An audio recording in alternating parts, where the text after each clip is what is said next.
നമുക്ക് സ്ലീവിന്റെ ആംഹോൾ കട്ടിങ്ങിനെ പറ്റിയിട്ടൊന്ന് നോക്കാം കേട്ടോ. ഇപ്പൊ കുറച്ച് ദിവസങ്ങളായി നമ്മുടെ FB റീലിലും ഇൻസ്റ്റാ റീൽസിലൊക്കെ ഈ ഒരു അയൺ ബോക്സ് വെച്ചിട്ടുള്ള കട്ടിങ് കുറേ അധികം വീഡിയോസ് ആയി ഞാൻ കാണുന്നത്. അപ്പൊ ഞാൻ ജസ്റ്റ് അതൊന്ന് ട്രൈ ചെയ്ത് നോക്കി, സക്സസ് ആണോ ഇല്ലയോ എന്ന് ട്രൈ ചെയ്ത് നോക്കി. എനിക്ക് 100% ഫ്ലോപ്പ് ആയിട്ടാണ് അത് തോന്നിയത് കേട്ടോ. ഞാൻ കാണിച്ചു തരാം എന്താണ് ഞാൻ ഇങ്ങനെ പറയാൻ കാരണമെന്ന്. അപ്പോൾ ഞാൻ ഇവിടെ ഒരു ഫാബ്രിക് എടുത്തിട്ടുണ്ട്, ഇത് വെച്ച് കാണിക്കാൻ വേണ്ടി മാത്രമാണ്. അപ്പോൾ തയ്യൽ അറിയാവുന്ന ഒരാളെ സംബന്ധിച്ച് സ്ലീവ് കട്ടിങ് എന്നൊക്കെ പറയുന്നത് ഭയങ്കര ഈസി ആണല്ലേ, നമുക്ക് അങ്ങനെ യാതൊരുവിധ പ്രയാസങ്ങളോ കാര്യങ്ങളോ ഒന്നുമില്ല. അപ്പോൾ തുണി ഒന്ന് മടക്കിയിട്ടിട്ട് ഞാനൊന്ന് കാണിച്ചു തരാം കേട്ടോ. ആദ്യം ഞാൻ എങ്ങനെയാണ് ചെയ്യുന്നതെന്ന് കാണിച്ചു തരാം സ്ലീവ് കട്ടിങ്. അതിനായിട്ട് അധികം എക്യുപ്മെന്റ്സ് ഒന്നും എൻ്റെ കയ്യിലില്ല. ഒരു തയ്യലിന് ഉപയോഗിക്കുന്ന ടേപ്പ്, ചോക്ക്, ഇതുപോലത്തെ ഒരു സ്കെയിൽ, സ്ട്രെയിറ്റ് ലൈൻ വരക്കാൻ വേണ്ടി മാത്രമാണ്. അപ്പോൾ നമ്മൾ ആദ്യം എന്താ ചെയ്യാം, സ്ലീവിന് വേണ്ട ലെങ്ത്ത്, അതിൻ്റെ കൂടെ തയ്യൽ തുമ്പ് എല്ലാം ചേർത്തിട്ട് ഞാൻ ഇവിടെ 16 റേഞ്ചിൽ ഇങ്ങനെ ഒന്ന് മാർക്ക് ചെയ്ത് കൊടുത്തു. അത് കഴിയുമ്പോൾ തന്നെ സ്ലീവിൻ്റെ നമ്മൾ കൈക്കുഴി കുഴിക്കണമല്ലോ, അതിന് വേണ്ടിയിട്ട് 3 റേഞ്ച് ലെങ്ത്ത് കൊടുത്തു. പിന്നീട് നമ്മൾ ഇതിൻ്റെ വണ്ണമാണ് മാർക്ക് ചെയ്യാൻ പോകുന്നത്.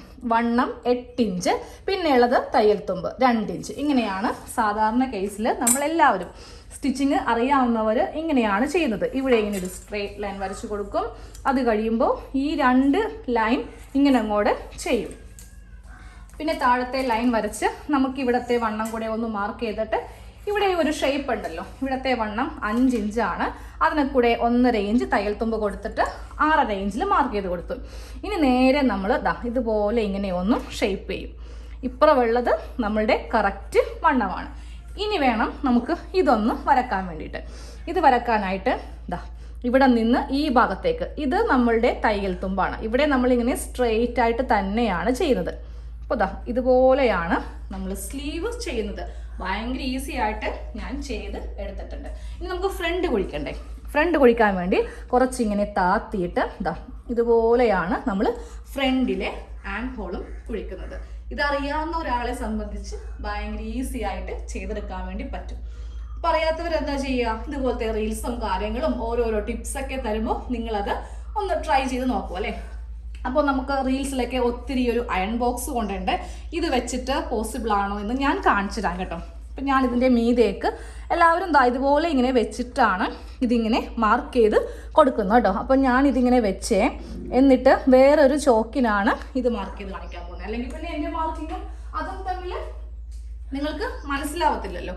അപ്പോൾ ഈ ഒരു മാർക്കിങ്ങിൽ വെച്ചിട്ട് പിന്നെ ഇങ്ങനെ മുകളിലേക്ക് വെച്ചിട്ടാണ് ഞാൻ മൊത്തത്തിലങ്ങ് കണ്ടത് കേട്ടോ. അപ്പം ഞാൻ ഈ ചോക്കിന് ഇങ്ങനെ അങ്ങോട്ടൊന്ന് വരച്ച് എടുക്കുവാണ് കേട്ടോ. ഇതുപോലെ ഈ ഒരു ഭാഗത്തേക്ക് വരച്ച് കൊടുത്തു. ആ ഒരു ഡിഫറൻസ് കണ്ടോ. ഇതുപോലെ നമ്മൾ സ്ലീവ് ചെയ്തിട്ടുണ്ടെന്നുണ്ടെങ്കിൽ എത്ര തുണിയായിരിക്കും കുടുങ്ങിക്കിടക്കുക. ഞാൻ ആദ്യമേ ഒരു തുണിയിൽ പ്രാക്ടീസ് എല്ലാം ചെയ്തിട്ടാണ് ഇങ്ങനെ ഒരു വീഡിയോ ചെയ്യണമെന്ന് എനിക്ക് തോന്നിയത് കേട്ടോ. കാരണം നമ്മളെപ്പോഴും തെറ്റ് പഠിച്ചു പോയിട്ടുണ്ടെങ്കിൽ നമ്മൾ വിചാരിക്കും എനിക്ക് പറ്റിയ പണിയല്ല ഇത്, ഞാൻ എന്ത് ചെയ്താലും അത് ശരിയാവില്ല എന്നൊരു തോന്നൽ വന്ന് നിങ്ങൾ ഒരിക്കലും ടൈലറിങ് പഠിക്കുകയുമില്ല, അതിനോട് താല്പര്യം കാണിക്കുകയുമില്ല. ഒരു ചുരിദാർ, നൈറ്റി, ബ്ലൗസ് എന്ത് തയ്ച്ചാലും ഏറ്റവും കൂടുതൽ പ്രശ്നങ്ങൾ വരുന്നത് ആം ഹോളിലാണ്. അതിപ്പോൾ സ്ലീവിൻ്റെ ആണെങ്കിലും ടോപ്പിൻ്റെ ആണെങ്കിലും ആം ഹോൾ ഭാഗം കറക്റ്റ് ആയാൽ മാത്രമേ നമ്മൾക്ക് എല്ലായിടത്തും ശരിയാക്കി പോവാനുള്ള ഒരു ഊർജം നമ്മൾക്ക് കിട്ടത്തുള്ളൂ. അപ്പോൾ ഇതൊക്കെ ഇങ്ങനെ തെറ്റുപിടിച്ചിട്ടുണ്ടെങ്കിൽ എങ്ങനെയാ ശരിയാവുക? അപ്പോൾ ഒരിക്കലും നിങ്ങൾ ഈ ഒരു അയൺ ബോക്സ് വെച്ചിട്ട് ഇത് ചെയ്യാൻ നിൽക്കരുത്. ഇനി അടുത്തൊരു സൊല്യൂഷൻ ഞാൻ പറഞ്ഞു തരാം. ഇപ്പോൾ ചേച്ചിക്ക് ഇത് ചെയ്യാൻ പറ്റി, അതായത് ഈ ഒരു ഷേപ്പിൽ ചെയ്യാൻ പറ്റി, പക്ഷേ ഞങ്ങൾക്ക് അറിയില്ല, ഞങ്ങൾ പഠിച്ചു വന്നേ ഉള്ളൂ. അപ്പോൾ എങ്ങനെയാണ് ഈ ഒരു ആം ഹോള് ചെയ്യുക? അതിനായിട്ടാണ് നമുക്ക് ഈ ഒരു സ്കെയിൽ ഉള്ളത്. ആദ്യമൊക്കെ ഈ സ്കെയിൽ മേടിക്കാനും കിട്ടാനും വളരെ ബുദ്ധിമുട്ടായിരുന്നു.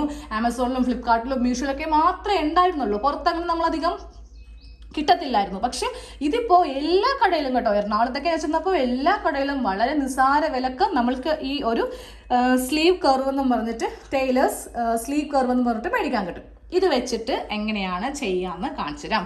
ഓരോരുത്തരും വീഡിയോയിൽ അവർക്ക് പറ്റുന്ന രീതിക്കായിരിക്കും കാണിക്കാം. അപ്പോൾ ഞാൻ എൻ്റെതായ രീതിക്ക് കാണിച്ചു തരാം കേട്ടോ, ഇതെങ്ങനെയാണ് ഉപയോഗിക്കാമെന്ന്. ഞാൻ ഈ ഒരു ഭാഗം വെച്ചിട്ടാണ്, ഇങ്ങനെ വെച്ചിട്ടാണ് ഉപയോഗിച്ച് കാണിച്ചു തരാൻ പോകുന്നത്.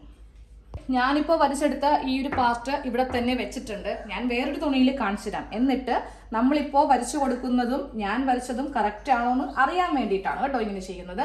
അപ്പം ഞാൻ ഈ ഒരു തുണിയിലാണ് ഇനി കാണിക്കാൻ പോകുന്നത്. പിന്നെ ഒരു കാര്യം കൂടെ ഉണ്ടേ, ഇപ്പൊ നിങ്ങൾ പറയും ചേച്ചിയുടെ കയ്യിലുള്ള ഈ ഒരു ഐറ്റം ചെറുതായതുകൊണ്ടാണ്, കുറച്ച് വലുത് അയൺ ബോക്സ് ആണല്ലോ എല്ലാവരും ഉപയോഗിക്കുക, ഇത് കുറച്ച് പഴയതാണേ. അപ്പൊ ഇത് വെച്ചിട്ടും ഞാൻ കാണിച്ചു തരാം. നമ്മൾ എങ്ങനെ വെച്ചാലും ഈ ഷേപ്പ് മാറാൻ പോകുന്നില്ല. കണ്ടോ, ഈ ഒരു ഒടിവുള്ള ഈ ഒരു ഭാഗം നമുക്ക് ഈ അയൺ ബോക്സിന് കിട്ടില്ല. അത് 100% ഷുവറാണ് കേട്ടോ. ഇതാ എങ്ങനെ താത്തി, ഇനിയിപ്പോൾ കുറച്ച് താത്തി വെക്കാം. താത്തി വെച്ചാലും നമ്മൾക്ക് ആ ഒരു ഈ ഒരു ഒടിവ് കണ്ടോ, ഒടിവ് കിട്ടില്ല. അപ്പം എന്ത് പറ്റും, ഈ ഒരു ഒടിവിലാണ് വരുന്നതെങ്കിൽ ഇവിടെ നിന്നേ നമ്മൾക്ക് പോകും. അങ്ങനെ ഇവിടെ നിന്ന് പോകാൻ പാടില്ല. ഇവിടെ നിന്ന് ഒരു 2 ഇഞ്ചിലേ നമ്മൾക്ക് സ്ലീവ് കുഴിക്കാൻ വേണ്ടി പാടുള്ളൂ. ഏത് സൈസ് നിങ്ങൾ ഈ ഒരു അയൺ ബോക്സ് യൂസ് ചെയ്താലും അത് 100% ഫ്ലോപ്പ് ആയിരിക്കും കേട്ടോ. അപ്പോൾ ഈ തുണിയിൽ ഞാനൊന്ന് കാണിച്ചു തരാം. അപ്പോൾ ലെങ്ത്തും കാര്യങ്ങളൊക്കെ ഒന്ന് മാർക്ക് ചെയ്യുവാണ്. ഇവിടെ ഫസ്റ്റ് ഒരു സ്ട്രെയിറ്റ് ലൈൻ വരച്ചു കൊടുത്തു. സ്ട്രെയിറ്റ് ലൈൻ വരച്ചു കൊടുത്തിട്ട് നമ്മൾക്കിവിടെ 3.5 ഇഞ്ചാണ് ആം ഹോൾ, അതും വരച്ചു കൊടുക്കാം. പിന്നെ ആ വണ്ണം കൂടെ ഒന്ന് വരക്കാം കേട്ടോ. വണ്ണം 8 ഇഞ്ച്, 8 + 2 10 ഇഞ്ച്. അപ്പോൾ അതും കൂടെ ഞാനിവിടെ ഒന്ന് ഇതുപോലെ ഇങ്ങനെ ഒന്ന് വരച്ചു. ഇനി ആ താഴത്തെ അളവും കൂടെ ഒന്ന് വരക്കുവാണേ. അപ്പോൾ നിങ്ങൾക്ക് ഇവിടെ ഷേപ്പ് ചെയ്യാനും ഇതുപോലെ പറ്റുന്നില്ല എന്നുണ്ടെങ്കിൽ ഷേപ്പ് സ്കെയിൽ മേടിച്ചിട്ട് ചെയ്യേണ്ടി വരും. അല്ലെങ്കിൽ ഇതുപോലെ ഇങ്ങനെ അങ്ങ് വെച്ചിട്ട് ഒന്ന് ഒടിച്ചിങ്ങനെ അങ്ങോട്ട് ഒന്ന് വരച്ച് കൊടുത്താൽ മതി. അപ്പോൾ ഈ ഒരു ഐറ്റം വെച്ചിട്ട് എങ്ങനെയാണ് ചെയ്യാമെന്ന് കാണിച്ചു തരാം. നമുക്ക് ഈ എഴുത്തുള്ള ഭാഗം ഉണ്ടല്ലോ, അത് വേണ്ട. ഇത് നേരെ ഇങ്ങനെ പിടിക്കുക. ഇങ്ങനെ പിടിച്ചിട്ട് ഇതാ ഈ ഭാഗത്ത് ഇങ്ങനെ വെക്കുക. അത് കഴിഞ്ഞിട്ട് ഈ ഭാഗം ഇതുപോലെ ഇങ്ങനെ വെച്ച് കൊടുക്കുക.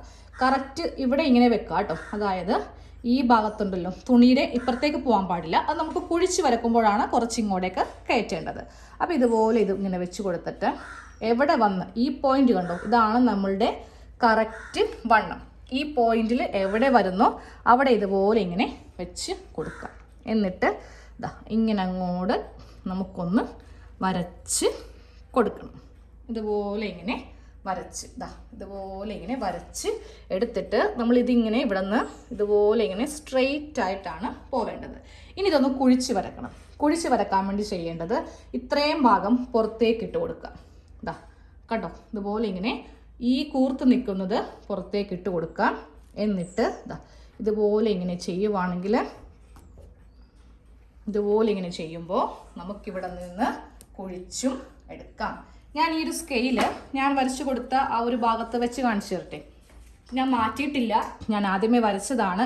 ഞാൻ കൈക്ക് ഇങ്ങനെ ഒരു മാർക്കിങ് കൊടുത്തില്ലേ, ഇത് ഞാനിങ്ങനെ വെച്ചു കേട്ടോ. കറക്റ്റ് ഇങ്ങനെ വെച്ചു, കണ്ടോ. ഇതുപോലെ കറക്റ്റായിട്ട് നമ്മൾക്ക് ഇങ്ങനെ അങ്ങോട്ട് കിട്ടും. അപ്പോൾ കണ്ടോ, കറക്റ്റ് ഇതുപോലെ മാർക്കിങ്ങിൽ കൂടെയാണ് ഞാൻ വരച്ച് കൊടുത്തിരിക്കുന്നു കേട്ടോ. ഇനിയിപ്പോൾ കുഴിച്ച് വരച്ചപ്പോൾ ഞാൻ എന്താ പറഞ്ഞു, ഇത് കുറച്ചിങ്ങനെ പുറത്തേക്ക് നിർത്തണമെന്ന്.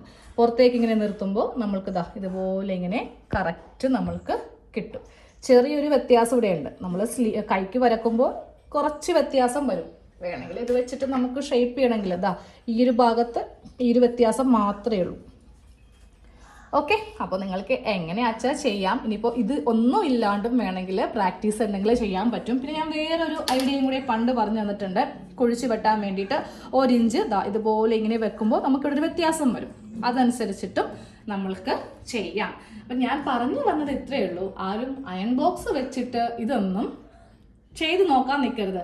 ഞാനും കിച്ചണിൽ യൂസ് ചെയ്യുന്ന പല പാത്രങ്ങളൊക്കെ വെച്ചിട്ട് നമ്മൾ ഇതുപോലത്തെ ഈ ഒരു ഭാഗത്തെ ഷേപ്പ് ഉണ്ടല്ലോ, അതൊക്കെ ചെയ്ത് കാണിക്കാറുണ്ട്. ഇപ്പോൾ ഒരു റൗണ്ട് പ്ലേറ്റ് കൊണ്ടോ ഇല്ലെങ്കിൽ കറിപ്പാത്രം വെച്ചിട്ടോ മൂടി വെച്ചിട്ടോ, ഇതൊക്കെ നമ്മൾക്ക് ഈ ഒരു എന്താ പറയുക കർവ് കിട്ടാൻ വേണ്ടിയിട്ട് ഏത് പാത്രം വേണമെങ്കിലും ഉപയോഗിക്കാം. എന്നും പറഞ്ഞാൽ നമ്മൾ ഈ അയൺ ബോക്സ് ഒക്കെ വെച്ചിട്ട് കാണിക്കാൻ നിന്നിട്ടുണ്ടെങ്കിൽ എന്ത് പറ്റും, നമ്മളുടെ ഡ്രസ്സ് നമ്മളുടെ തെറ്റ് അത്രമാത്രം നമ്മൾ ചിന്തിച്ചാൽ മതി കേട്ടോ. അപ്പോൾ ശരി, അടുത്ത വീഡിയോയിൽ കാണാം. താങ്ക്